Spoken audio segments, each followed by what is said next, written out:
Mayong adlaw mga igsuon.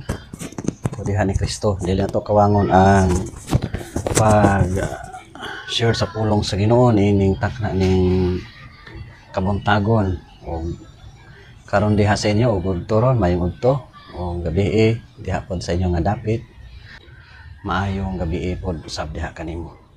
Itong pagaisgutan karon kining gitingod sa wife and husband duty. Kaya itong makita sa kasagaran aduna gyoy mga mag-asawa nga dili magkasinabot hantod nga magkasakitay, hantod nga magbulag tungod sa wala gyud pagkasinabtanay sa usag-usa. Karon igsuon di nato kawangon ang pag-share sa pulong sa Ginoo kay basin kini nga mensahe nga ipadayag sa Ginoo og ikaw naa ka karon sa maong sitwasyon nga naglibog sa mga desisyon mahitungod sa imong asawa o mahitungod usab sa imong bana. Paminawa kining pulong sa Dios nga ipadayag pinaagi siyang alagad. Before ta mag-start, mag-ampo ta. Ginoong Dios nga labing gamhanan, salamat Lord sa imong pagiya, paghatag Ginoong Dios sa panahon, Lord sa pagsangyaw sa imong mensahe. Lord, dalaygon ka. No himaya dia kanimo Lord itugan. Nako kanimo Ginoo tanang mensahe mo asong baba gikan kini kanimo og ang imong pulong Ginoo, imo Ginoong Dios nga pagadihugan pinsa kini makabati sa mga mensahe magapatubo ikaw sa sulod sa kasing-kasing sa matag kinabuhi Ginoo nga motan-aw ini. Salamat Lord sa imong pagahimuon, dalayon ka ug himaya dia kanimo ning ginasalig ipasalamatan pinagi sa imong bugtong anak nga mao si Kristo, Ginoong Kristo nga among manluluwas. Amen. Karon igsuon dirita sa duty sa asawa o sa bana. Atong pagabasahon kining pulong sa Dios nagaingon siya dinhi sa 1 Pedro 3:1-7. Atong masahon ingon siya dinhi 1 Pedro 3:1-7. Ingon dinhi ang pulong sa Dios 1:3. Sa samang pagi kamong mga asawa kinahanglan magmasinugtanon sa inyong bana aron kadtong mga bana nga wala mo tuo sa pulong sa Dios makabig ngadto kang Kristo pinaagi sa inyong maayong pamatasan. Dili na kinahanglan nga sila inyo pang sultian kay nakakita man sila sa kaputli o kabalaan ang inyong kinabuhi. Dili na ang pagpaanindot sa buhok o ang paggamit sa mga alahas o ang pagsulob sa mga mahalon nga bisti maoy makapaanyag kaninyo. Apan tinguhaa hinuon ang katahom nga nagigikan sa sulod ninyo. Katahom nga walay paglubad nga mao ang malumo o matamis nga kinaiya nga bililhon kaayo sa atubangan sa Dios.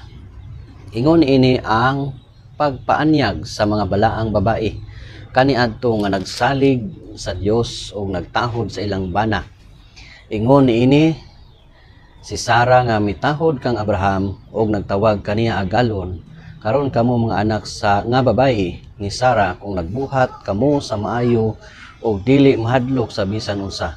Kamo usab nga mga bana ilha ang kahuyang sa inyong mga asawa ug hatagi sila sa angay nga pagtagad kay sila sama kaninyo makadawat man sa gasa sa Dios nga mao ang kinabuhi buhata kini aron walay makabambag sa inyong mga pagampo.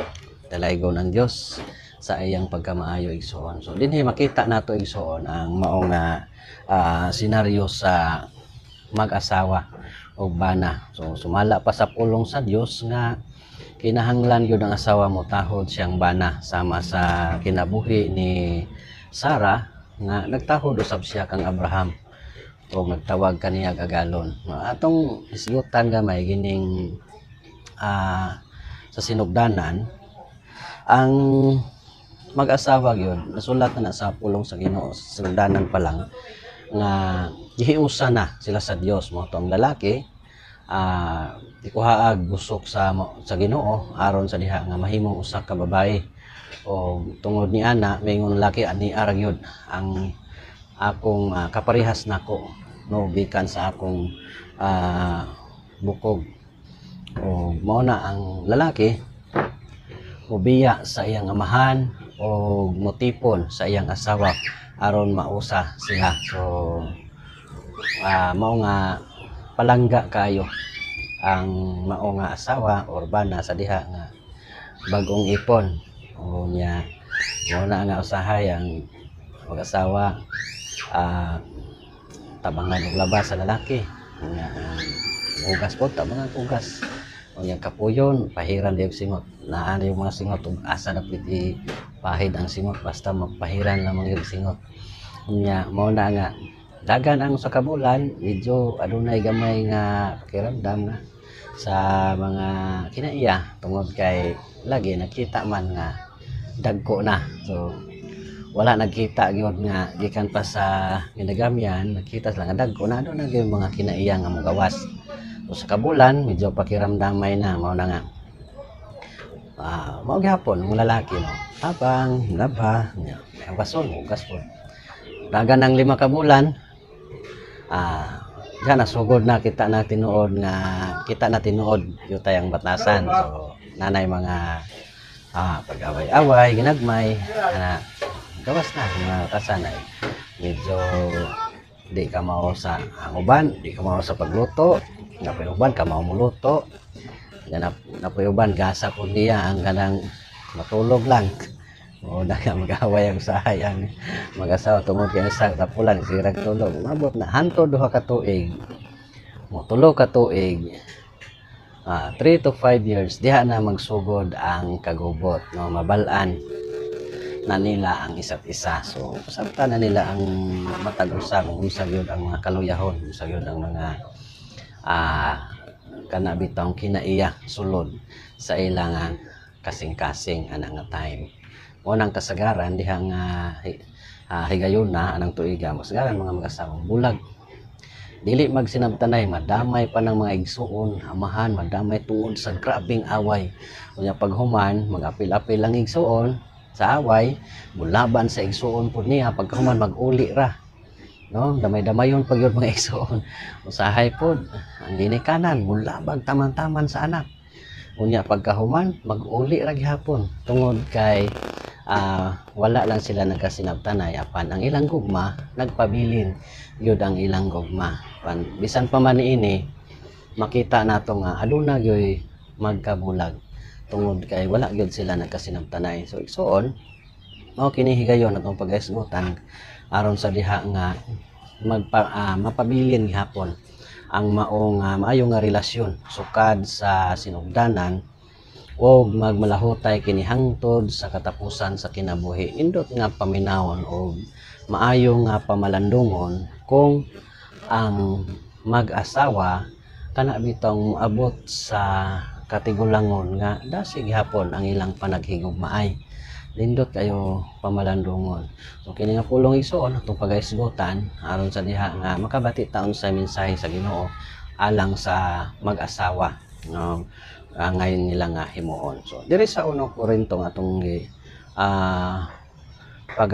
masahon balik ta diha unya sa main verse nato narita sa 1 Korinto nagaingon siya dinhi mahitungod kini sa mga minyo nga dili gyud pagbiya. So atong tan-awon sa 7 sa Korinto nagaingon siya diri City.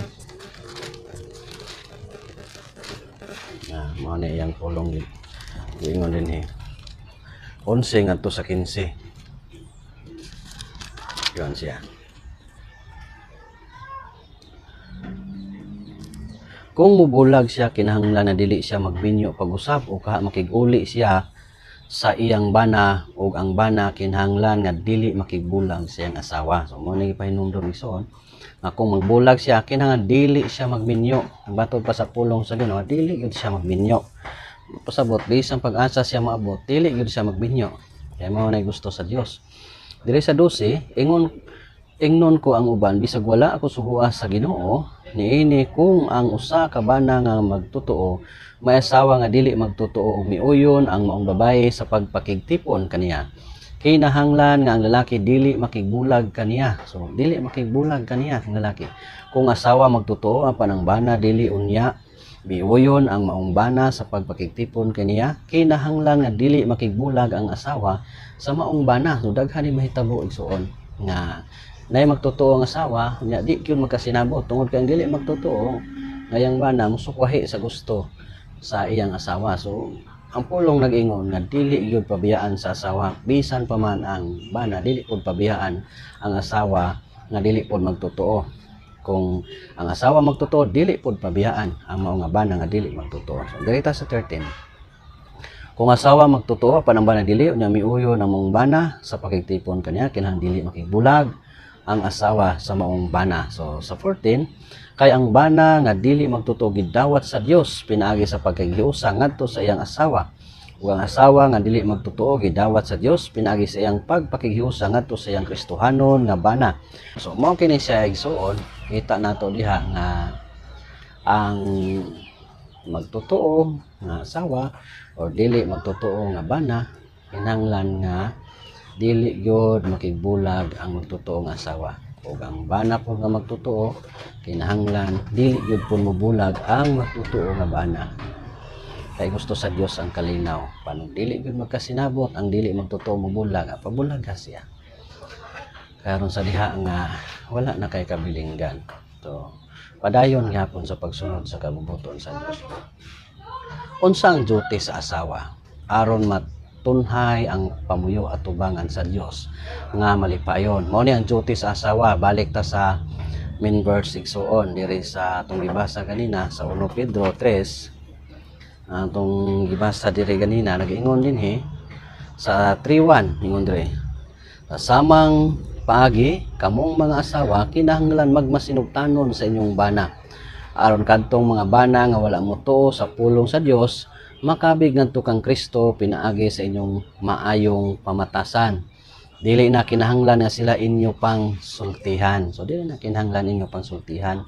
Mao kini ang pasabot ni ini nga pulong. Sara gyud ang asawa masinugtanon gyud sa iyang bana. Naay gubot pag masinugtanon ang asawa, tay makagubot gyud ang pamilya, pero pag masinugtanon ang asawa, maundang gyud ang gubot. Mawala gyud ang gubot. Unsay gusto sa bana sunda. Kay mao nay gusto sa Dios nga himuon nimo nga asawa. Unay gusto sa Dios nga himuon nimo. Dili magahi-gahi ang asawa. Kay diha nga bahin sa imong pagsunod sa imong bana, wala na abot pasabot nga under ka sa imong bana. Kundili tagaan nimo otoridad ang Dios, Ginoong Kristo nga mo'y magdumala kanimo, muhari sa imuha. Mo nang masunod nimo ang imong bana tungod kay nagpatigbabaw nimo ang pulong sa Dios. Nagsunod ka sa pulong sa Dios, nagsunod ka sa Dios, pasabot naghari ang Dios kanimo. So sa imong pagsunod dili na abot pasabot under ka, dili na abot pasabot nga lupig ka, dili na abot pasabot nga luoy ka, kun dili abot pasabot ana malipayon ka, nalipay ang Dios kanimo igsoon. Tungod kay misunod ka sa imong bana, mitugyan ka sa otoridad sa imong bana, mitugyan ka sa Dios, imong gitagag otoridad ang Dios nga magdumala sa imong kaugalingon. So mo nang mahimo kang bulahan nga asawa. Mao ni siya aron sa diha magmalinawon ang inyong pagpuyo kauban nimo ang imong bana. Kay bisag si Sarah, makita na to Sarah kung atong pagabasahon ni verse 6 diri, ingon niini si Sarah nga matahod kang Abraham og nagtawag kaniyang agalon karon kamo mga anak nga babae ni Sarah kung magbuhat kamo sa maayo og dili mahadlok sa bisan unsa. So mo ni si Sarah nagtahod siyang bana, gitawag pa niya agalon ang iyang bana. Mao na siya igsuon nakita nato nga si Sarah naapod siya dakong pagtahod siyang bana tungod kay nagtahod man si Sarah sa Dios. So diha nga bahin mga asawa kung magbuhat og maayo, mga bana nga wala motuo kang Kristo, dili magtutuo sa Dios, sa diha nga magbuhat ang maayo ang asawa, makabig sila. Di ba? Giingon din sa verse 1 sa tong gibasa kanina. Yung sa samang pagi kamo mga asawa, wa kinahanglan magmasinugtanon sa iyong bana aron kadtong mga bana nga wala motuo sa pulong sa Dios Makabig ngadto kang Kristo pinaagi sa inyong maayong pamatasan.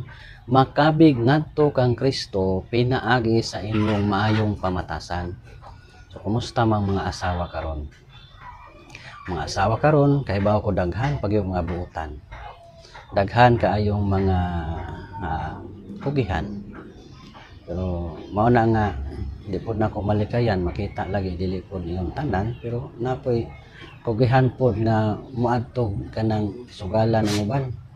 Kugihan po mga saba, kugihan mangyaw-yaw labi ng bana gamay ang sweldo. Ang bana dili in taon mo trabaho kay kapoy kugihan gyud kaayo magyaw-yaw. Nakasabot ba ta igsuon nga ang mga asawa yaw-yawan, mas maayo pa mupuyo na lang sa balibungan ang bana, panultihon nato makita kana nga mas maayo pa mupuyo na lang sa balibungan kaysa mupuyo sa asawa nga tagaw-tawan. Makita na to igsuon nga kasagaran yun magbulag ang mao nga mag-asawa tungod kini sa asawa usab bali ka tagaw-tawan. Mao na nga atong himuon nga dili na ta mag tagaw-taw, dili na ta magsigig yaw-yaw, no? Obey o mutugyan ta, musunod ta sa atong sa imong bana. So padayon ta igsoon. Mao kini ang sekreto nga aron magmalampuson ang kaminyoon, magmasinugtanon sa bana. Verse 3, dili ang pagpaanindot sa buhok mo'y makapaanyag sa babae. Itong basahon. So dili ang pagpanindot sa buhok o ang pagpagamit sa mga alahas o ang pagsulob sa mga mahalon nga bisti mao'y makapaanyag kaninyo. Apan tinguhaa hinuon nga ang katahom nagikan sa sulod ninyo, nagikan sa sulod ninyo sa kasing-kasing.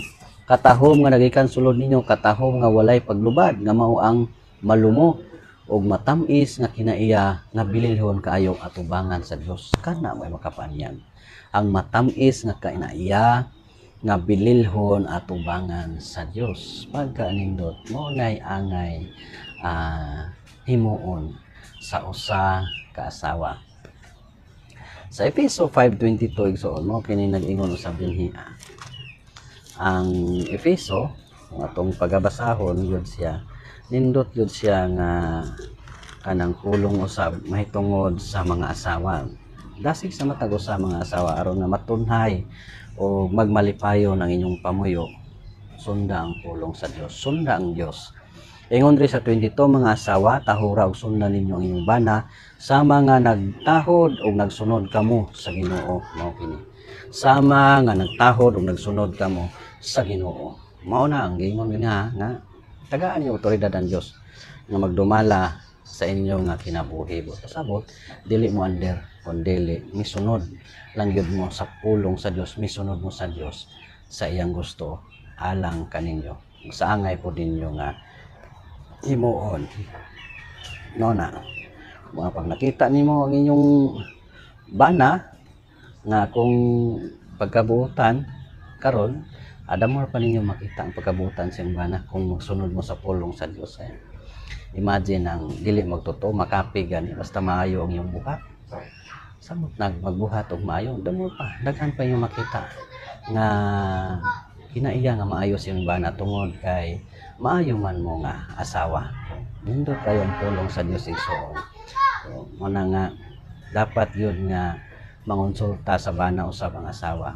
Mga plano, mga desisyon nga himuon sa usa ka asawa ayaw gyud pagditso-ditso buhat kung wala kay pangonsulta sa imong bana. Dapat mangonsulta sa ka. Ang finale o final nga desisyon ang bana ra gyud mao imong tugutan sa pagdesisyon ni ana. Ug ayaw pagbuot-buot ug walay desisyon sa imong bana kay maunay hinungdan nga magkagubot gyud mo sa kanunay. Magkagubot mo sa kanunay dili gyud mo pag magsinabtan. Mao na imong himuon, monsulta gyud ka sa iyaha. Tabangi gyud siya. Kay diha ang bana malipay usab sa imuha kay maayo ka nga asawa. Kaduha o makita nimo nga imong bana naay gitrabaho niya dili bitaw perfect para sa imo, murag di kay ka ganahan tungod kay wa nakuha o wa nimo nakuha ang imong gi expect sa maong nga trabaho. Anday unsa man diha, unsa may trabaho nang limpyo wa ka ayo kasab iyang bana. dasiga ang bana aron sa diha nga dili malo ang iyang paglantaw sa iyang kaugalingon, kung dili mahimo na siya madasigon aron sa sunod nga mga panahon maghimo siyang maayo aron nga kay gusto po niya nga malipay ka sa iyang kinabuhi. Salamat mga asawa, mao ka na ang pulong sa Dios karon ngarita sa husband duty. So atong tan-awon ang duty po sa mga bana. Ingon din sa Efeso, basa man nato ganiya sa Efeso pod. Dire po ta sa Efeso 5:25, ingon siya dire, ang pulong sa Dios, mga bana higugmaa inyong asawa, ingon nga mga gihigugma ni Kristo ang simbahan, ug gitugyan ang iyang kinabuhi alang niini. So higugmaon ang asawa kay sama ni Kristo nga gitugyan, no, ang iyang kaugalingon sa simbahan. So pasabot ang bana dili siya maingon nga siya ay isog sa panimalay. O iyang sulti mo kay ako isog ko diri. Ako'y masunod kay isog ko ning panimalay. Dapat ako'y sundon, dili nga otoridad. Dili buot pasabot nga naa siya dakong gugma ug pagsakripisyo sa iyang pamilya. Ingon ana ang sama sa pagsakripisyo aron makita og pagkaon bisan pilaw, kakapoy, makita ang pagsakripisyo sa usa ka bana sa lawas o trabaho man para pagpabuhagay siyang dakong gugma sa iyang pamilya. Nga sama ni Kristo ang dakong gugma sa maong nga simbahan. Himo ni Ginoong Hesus ang maong nga paghatag sa iyahang kinabuhi sa pag-antos aron nga ma-save lang yun ang maong katawhan sa Dios. Mao na nga nag-antos siya hangtod nga namatay tungod og alang sa mga katawhan nga iyang gimahal. Ingon ana ang sa kabana, mahimo siyang magsakripisyo para sa pamilya. Na wala diri gisulti nga kita mga bana kita may hawd sa panimalay. Kay mo na tong himuon og hawd ta sa panimalay, maabot ang panamatingal tang di na masunod nako akong mga anak. Ngayon dili man mosunod nako akong asawa kasi isog kaayo, mahadlok na hinuon. Imbes kay mosunod sila, mahadlok na sila. Mo na nga ang kaisog pairalon sa bana o ang pagsunod sa gusto niya, ang pamilya lisod yod kaayo makamtan ang kalinaw o kalipay.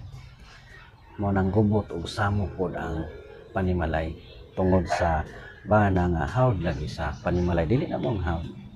Ang bana mao kana ang nagpakita og gugma o pagsakripisyo sa iyang pamilya. Mo na nga bana kan sa trabaho iniguli ang asawa maayo ang asawa nya limpyo pa, andam na pagkaon, di malipay pod ang bana. Pero ang bana iniguli isog pod kayo, iniguli ang bana luoy pod ang asawa, iniguli isog pod ang asawa luoy pong bana gikan sa trabaho. So walay kalinaw. Uli sa bana nga ayong asawa, bana pod maayo pagkaninduta sa panimalay, peaceful kayo.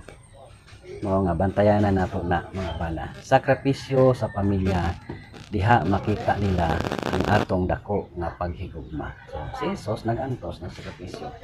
Wala niya ikaulaw ang kamatayon sa cross tungod kay iyang gilantaw ang katawhan o iyang simbahan o katawhan. Makita nato nga nagpatigbabaw ang iyang gugma alang kanato nga iyang mga anak. Ingon ana usab ang bana, magpatigbabaw ang gugma nato sa atong pamilya, labi na sa atong mga anak. Ang bana ilhon usab ang duty, no? Ilhon ang kaluyahon sa asawa. Mo nang giingon ri sa 1 Pedro 3:7, ingon siya dinhi, kamo usab mga bana ilha ang kahuyang sa inyong mga asawa og hatagi sila sa angay nga pagtagad kay sila sama kaninyo makadawat man sa gasa sa Dios nga mao ang kinabuhi. Buhata kini aron walay makababag sa inyong mga pag-ampo. Ilha ang mga kaluyahon sa inyong asawa. So ang asawa dapat naagyoy pagsabot ang mga bana sa asawa. Aware jud ta sa need sa atong mga asawa. Sa sakop mao na nga asawa, ganahan ng asawa po ng mga lotion, sabon, pahumot, lipstick, Murag di man kay sila ganahan pero mo po na ilang gamiton panagsa. So, mo nilang alalayan lang. Lalayan na to mga bana, sabto na to sila diha kay mao po na ilang ganahan, mao po na ilang kalipay, naputay dakong pagsamot diha. So sa ilang nga kaluyahon, asa man sila dapit usugan, ato na sila nga sabton o lalayan yon, silang pangandoy gusto sabto na to, tando-tanduan na to. Wala may mawala na to mo tando tang babae gyud igsuon. Kitang mga bana pagka daghanan nagsulti tando kay kita ra may final decision ug mo ingon na unsa man diha na to ihatag ang pag-explain pod sa mao nga pangandoy nga murag maayo aproban ug dili ang murag alanganin explain o naapod sa kinasing-kasing aron sa diha masabtan pod nila. So ingon ana, so dili gyud ta palipat igsuon, dili gyud ta palipat sa post sa FB nga managuyab lagi bago pang minyo gusto sa bahay nga tubagon sa laki ang mao nga iyang gusto diyan ako og kuan ini mamatay ko kinsa may imong pilion bago ng mga babae so ana nga mapangutana simple ra sa may pilion nimo sa may ipuli nimo mawala na gyud ko ba mawala na gyud ko matay na ko mayo ko ba anong mamatay man ka di ko makamawala gani untahay ra kumawala ko kinsa may imong ipuli nako untahay lang ba sa di wa pa man layo pa man tumbaga lang gani kay matay na gani ko no untahay ra sa siyempre pilion ako imong higala sa ay daan pag ko alis dan ko nimo tan-aw wala pa gani siya nang kana bitaw unsay ngana nang magistorya giaway na siya sa asawa so mo na di punta palipat usahay ng mga sulti sa mga babae